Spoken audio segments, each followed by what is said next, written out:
طل العيد مبتسما يحيي اليوم أوطانا، وعاد لنا ليغمرنا تحيات وعرفانا. ألا حييت من عيد أتانا بعدما بانا، أتانا وهو مبتهج يزف الأنس ألوانا. أطل العيد مبتسما. الله أكبر الله أكبر الله أكبر، لا إله إلا الله، الله أكبر الله أكبر ولله الحمد. السلام عليكم ورحمة الله وبركاته مشاهدينا الكرام، مستمعينا الأفاضل في كل مكان، نحييكم في برنامج أفراح العيد في السهرة الثانية من أيام عيد الأضحى المبارك. هذا العيد المبارك الذي يأتي بعد الأيام الفضيلة من 10 أيام ذي الحجة. باسمكم جميعا أرحب بضيوفي في هذه الحلقة، الضيف الشيخ الدكتور حسن سلمان. حياك الله دكتور حسن. اهلا وسهلا ومرحبا بالمشاهدين، اهلا بك. اهلا وسهلا دكتور حسن، نهنئك بعيد الاضحى المبارك ونقول لك كل عام وانتم بخير. اهلا وسهلا. اهلا وسهلا. ايضا عبر الاقمار الصناعيه ارحب بضيفي الجليل الشيخ محمد جمعه ابو الرشيد. حياك الله شيخ محمد. السلام عليكم يا اخي عبد الرحمن، مرحبا ابن الحبيب، والتحيه للدكتور حسن سلمان ولعموم المسلمين في العالم. اهلا وسهلا بك شيخ محمد، شرفتنا وانستنا في هذه الحلقه، وان باذن الله تكون حلقه مباركه ومعكم ايها المشايخ الكرام. بدايه دكتور حسن، لعلنا نتيح لكم مجال ان نهنئ الشعب الاريتري بهذا العيد المبارك. بسم الله الرحمن الرحيم، الحمد لله رب العالمين، والصلاة والسلام على رسول الله الأمين وعلى آله وصحبه أجمعين. ابتداء نقول تقبل الله منا ومنكم صالح الأعمال، وكل عام وأنتم بخير. شعبنا الإريتري في كل مكان، في داخل الأرض، في داخل إريتريا الحبيبة وفي خارجها، وكذلك من هو في داخل السجون وفي خارجها، ومن هو أيضا مشرد في مخيمات اللاجئين، ومن هو مستقر. لكل هؤلاء وأولئك نقول نسأل الله سبحانه وتعالى أن يجعله عام خير وبركة ونصر وتمكين، ويعني نصرا للمستضعفين في كل مكان. ونسأل الله سبحانه وتعالى أن يكون عاما يعني لكل أمة الإسلام كذلك عاما خير وبركة. والتهنئة حقيقة موصولة لكل المسلمين في كل مكان، ونسأل الله سبحانه وتعالى أن يجعل هذا العام عاما نبتدئ به بإذن الله سبحانه وتعالى حياة حافلة بكل ما هو خير، ونظن بربنا تبارك وتعالى كل خير. وبالتالي الواحد حقيقة يستفيد من هذه المنصة في أن يهنئ الشعب الأريتري قاطبا. نعم. دعنا شيخ دكتور حسن ندخل في محاور حلقتنا لهذا اليوم. يقول الله عز وجل: فلما بلغ معه السعي قال يا بني إني أرى في المنام أني أذبحك فانظر ماذا ترى، قال يا أبت افعل ما تؤمر ستجدني إن شاء الله من الصابرين. فلما أسلم وتله الجبين وناديناه أي يا إبراهيم، إلى آخر الآية. في هذه الآية لعلك يا شيخ حسن تفسر لنا ما هي مقاصد أو ما هو المقصود من هذه الآية. الحمد لله رب العالمين، والصلاة والسلام على رسول الله الأمين وعلى آله وصحبه أجمعين. أما بعد، إذا ذكر عيد الأضحى المبارك غالبا ما يذكر إبراهيم عليه السلام، وغالبا ما تذكر المشاعر ويذكر الفداء ويذكر التضحية ويذكر التوحيد ويذكر التسليم. وبالتالي إبراهيم عليه السلام لأننا نحن اختار الله لنا ملته من بقية الملل، قال ملة أبيكم إبراهيم، فنحن على ملة إبراهيم.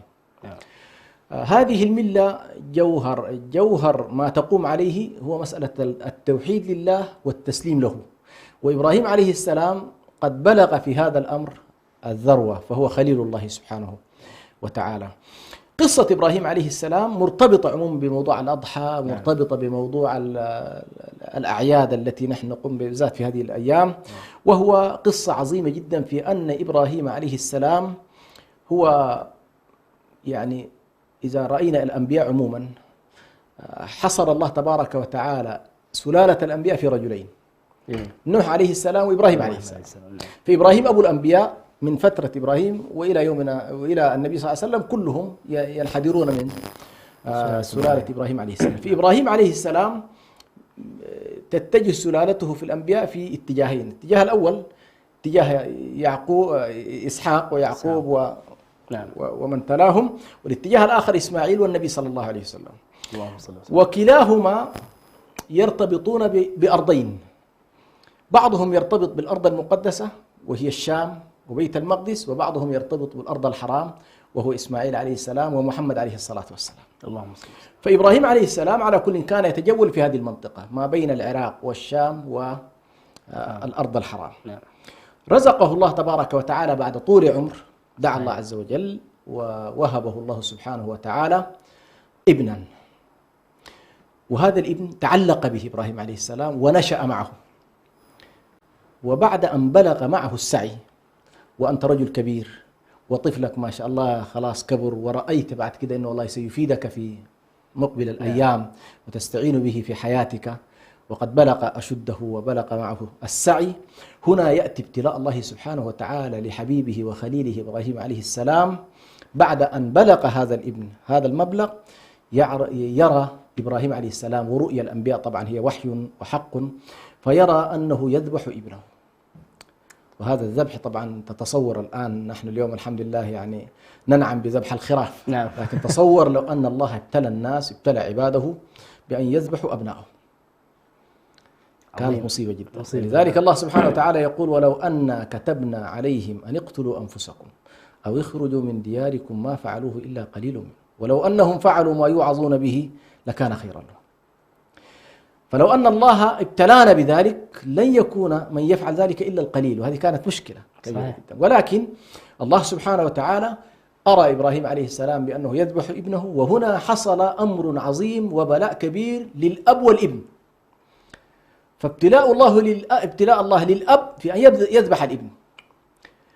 هذا الأب لو أنه وجد صراعا من ابنه كان تقع مشكلة أيضا. صحيح. يعني الولد لو قال له والله إيش تذبحني أنا لست، لكن سبحان الله هذا الولد لأنها بيت نبوة، وبيت النبوة سبحان الله لها دائما خصائصها، فلما قال له إني أرى في المنام أني أذبحك فانظر ماذا ترى، يعني والله أعلم كأنه هنا أنت أمام مشهد أيضا نوح عليه السلام وابنه فعلا. يا بني اركب معنا. لا أريد الركوب، سآوي إلى جبل يعصمني من الماء. فلو أن ابن إبراهيم عليه السلام أيضا قال والله أنا لن أقبل بالذبح لكان ذلك سقوط بالنسبة للبنوة، ولكن ربما يكون نجاح للأبوة في أن الأب خلاص هو جاهز لأن يذبح. فانظر ماذا ترى. قال يا أبت افعل ما تؤمر ستجدني إن شاء الله من الصابرين. إذن أبدأ الوالد استعداده، وأبدأ الابن كذلك قابليته لتنفيذ أمر الله تبارك وتعالى. فكلا الرجلين الأب والابن جاهزين لمسألة مسألة تنفيذ أمر الله تبارك وتعالى. وهنا نحن طبعا ونحن نتكلم عن الحج علينا أن نستحضر هذا البعد، نستحضر بعد التسليم المطلق لله. جميل. حتى لو قال لنا فرضا اذبحوا أبناءكم، فإن منطق التسليم يقتضي أن نقول آمنا بالله وأطعنا أمره، لا مجال غير ذلك، يعني منطق الإيمان هذا. فعلى كل الآيات تتحدث عن استعداد الوالد، يعني إبراهيم وهو يكلم ابنه، تاريخ إبراهيم كله تاريخ تسليم. هو جاهز لأن ينفذ أمر الله، لكن يريد أيضا أن ينظر إلى ابنه وهل يتقبل هذا الأمر، وهل أيضا سيكون في مستوى التسليم الذي يريده الله تبارك وتعالى. فإذا بالأسرة كلها، مع أنه الوالدة يبدو عليه أم إسماعيل لم تكن تعرف ذلك، وطبعا أنا أميل إلى أن الذبيح هو إسماعيل وليس إسحاق، والموضوع طويل، لكن هو نقول نحن إسماعيل ارتباطه بالأرض المحرمة وارتباطه بالنبي صلى الله عليه وسلم. المقام كله عموما يتجه إلى أن هذا الأمر مرتبط بإسماعيل أكثر من ارتباطه بإسحاق الذي هو مرتبط بالأرض المقدسة وليست الأرض المحرمة. فعلى كل أبدأوا الاستعداد وجهزوا سكاكينهم وجهزوا آلتهم، ووضعه على صخرة وأراد أن يضع السكين على، أو قد يكون وضع السكين على عنقه. فلما أسلم الاثنين معا، هذا أسلم أمره لأن يذبح، وهذا أسلم رقبته لكي يذبح. فلما أسلما وتله للجبين وناديناه أن يا إبراهيم قد صدقت الرؤيا. الله عز وجل رأى منه، الله سبحانه وتعالى عليم بما سيفعله إبراهيم، لكن هنا العلم الذي يتكشف لنا نحن كبشر. صحيح. أن الله تبارك وتعالى لينظر كيف تعملون. هو يعلم بطبيعة الحال، ولكن الله تبارك وتعالى يريد أن يعاقبنا بموقفنا العملي وليس بعلمه هو. فرأى منهم هذا الصدق وهذا الإخلاص وهذا الوفاء وهذا التسليم المطلق لله تبارك وتعالى، وإذا بالله تبارك وتعالى يرسل ملكا ومعه كبش ويكون فداء لإسماعيل عليه السلام، وينجي الله تبارك وتعالى أمة الإسلام بعد ذلك طبعا من هذه المسألة. لأننا لو كان إبراهيم سبحان الله ذبح ابنه في هذا الموطن، تصور كان الأبناء في مشاكل يعني كبيرة جدا. لكن بفضل الله سبحانه وتعالى وناديناه أن يا إبراهيم قد صدقت الرؤيا إنا كذلك نجزي المحسنين. فهنا بلغ إبراهيم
حان الآن موعد صلاة العشاء حسب التوقيت المحلي لمدينة أسمرة.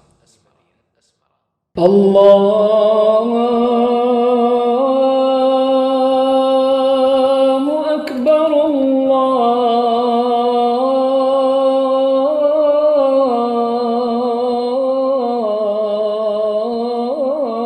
الله أكبر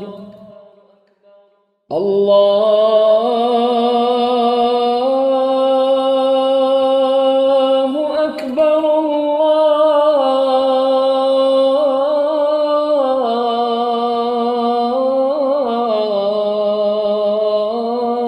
الله أكبر أشهد أن لا إله إلا الله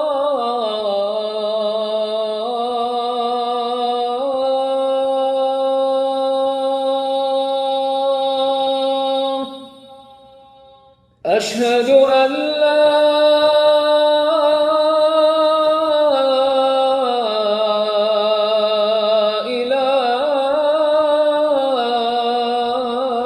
إله إلا الله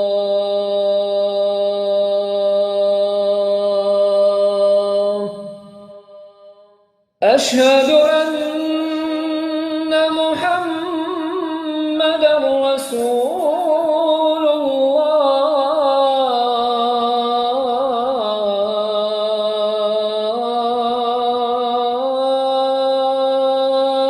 الله أشهد أن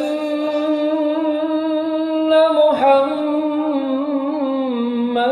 رسول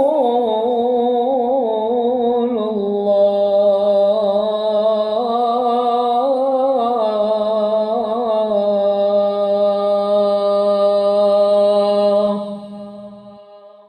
حي على الصلاة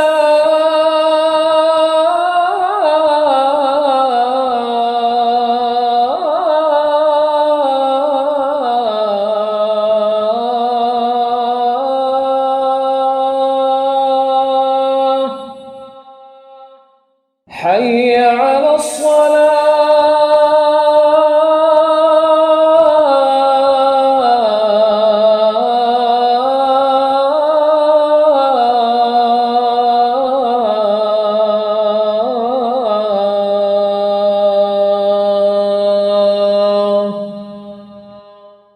حي على الفلاح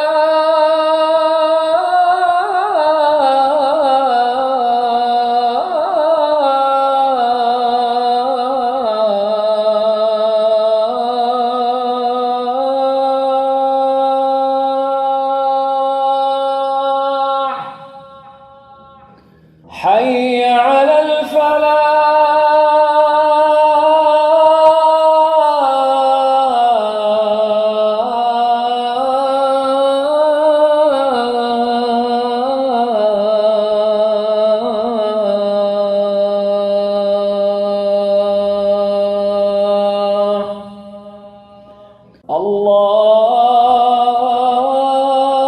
الله أكبر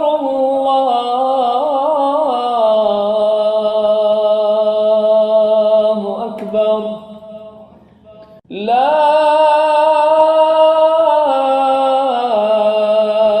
إله إلا الله